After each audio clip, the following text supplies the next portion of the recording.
The Tale of the Clever Cat.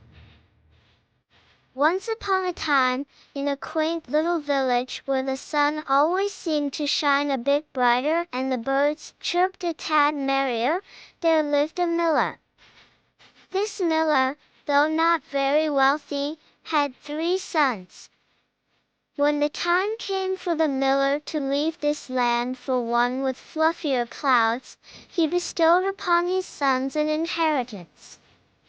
But oh, what an inheritance it was!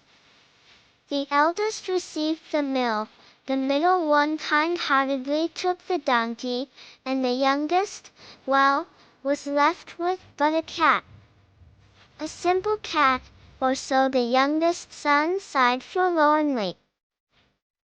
"What good is a cat?"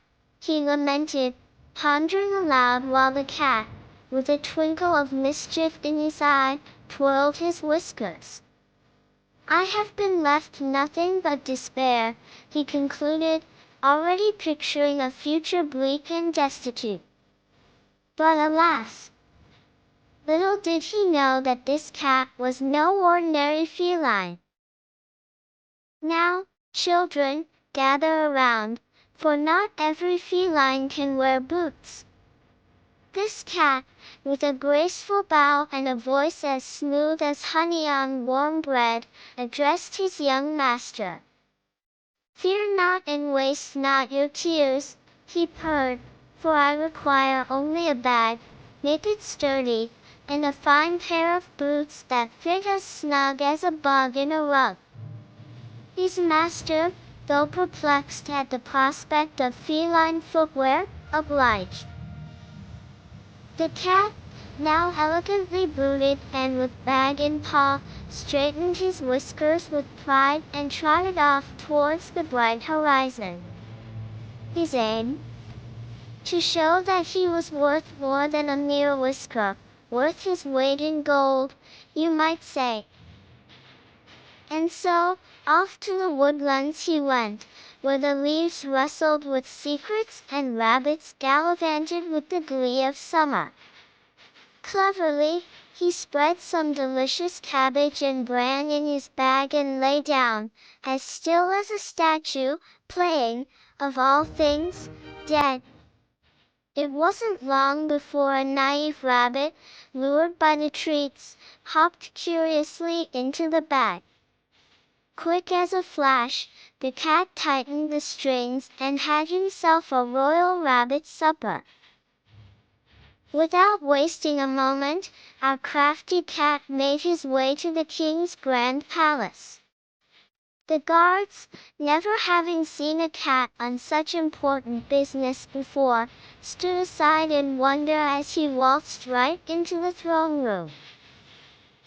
"Your Majesty," the cat announced with a flourish, his eyes gleaming with imagined titles, "I bring you a gift from my master, the noble Marquis of Carabas." The rabbit, you see, was presented to the king, who, habitually used to dull affairs, was positively delighted by such a peculiar emissary. "Thank your master," the king chuckled, accepting the gift with a bemused smile.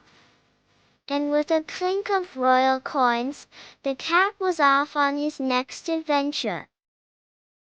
Time and time again, over peaceful days and starry nights, the boots clacked upon the cobblestones as the cat dutifully delivered game to the king, partridges and pheasants, all under the pretense of the Marquis's vast estates. The cat, with each delivery, chattered about the grand and noble Marquis of Carabas until even the cobwebs in the castle corners knew his name. One fine afternoon, with the scent of flowers weaving through the air, the cat overheard that the king and his daughter, the most dazzling princess in all the lands, would be traveling by the riverbed. The cat's whiskers perked up with opportunity. That dawn, with the rooster's crow hardly faded, The cat whispered to his master, "Sir, I request you trust me once more. Take a bath in the river at the exact spot I show you, and happiness shall follow like the sunshine after the rain." Though baffled, his master complied, shrugging off his clothes and wading into the cool embrace of the river. Just then, as if orchestrated by magic, the king's grand carriage rolled by, and with a voice raised to the heavens, the cat cried, "Help! Help! The Marquis of Carabas is drowning." At this, the king, recognizing his feline friend, ordered his guards to rescue the soaking marquis. The cat, seeming to weep in fury, dramatized the theft of his master's clothing by unseen robbers. The king, nodding empathetically, immediately offered fine robes befitting the marquis. The princess, witnessing the incident, found herself charmed by this handsome, albeit wet, young noble.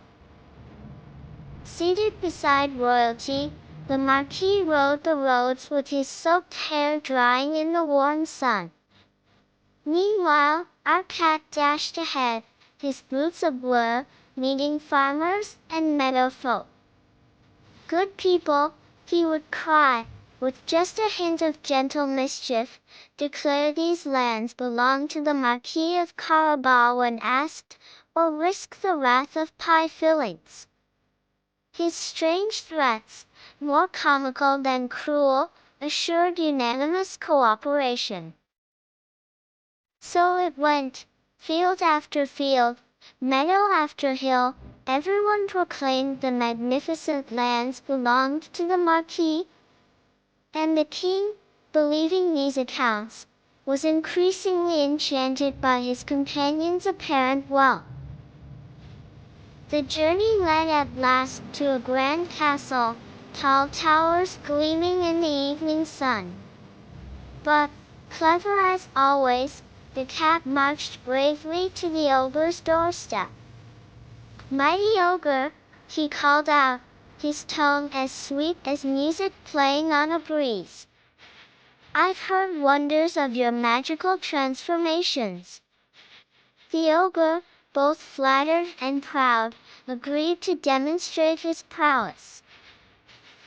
With a roar, the ogre morphed into a lion, a sight so astounding that even our brave cat quivered and scampered up a roof. Then, the cat rejoined him, feigning belief in the ogre's invincibility yet daring, but surely such greatness could never manage as a small mouse? Prideful and unaware, the ogre morphed again, into a little mouse. And then, with a pounce both swift and decisive, the cat ended that reign with a sniff and a crunchy bite. It was just in time, too, as the king's carriage reached the majestic castle. The cat bowed magnificently and announced, "Behold, your majesty, the castle of the Marquis of Carabas." The king, with eyes wide in wonder, expressed his amazement at such splendor, unseen before, where fountains sang and gardens danced. The Marquis offered his arm to the smiling princess as they toured the grand hallways where once ogres tread. The banquet table was filled with delectable wonders, remnants of the ogre's plans, forcing a merriment that even the shyest mouse catcher would find irresistible. The princess, warmed by tales and tinkling laughter, shared a tender look with the nearly impoverished, but now brilliantly attired, Marquis. Seeing their happy exchange, the king, struck by good cheer, proposed the young Marquis become his son-in-law. And so, bathed in happiness, the Marquis agreed. There atop the hills, beneath twinkling stars, they celebrated a wedding filled with joy, grand feasts, and stories to be passed down through generations. And the clever cat, who strode confident in bright boots, with friendship everlasting by his side, hunted only for fun and frolicked from then on, as life in the castle moved merrily, forever after.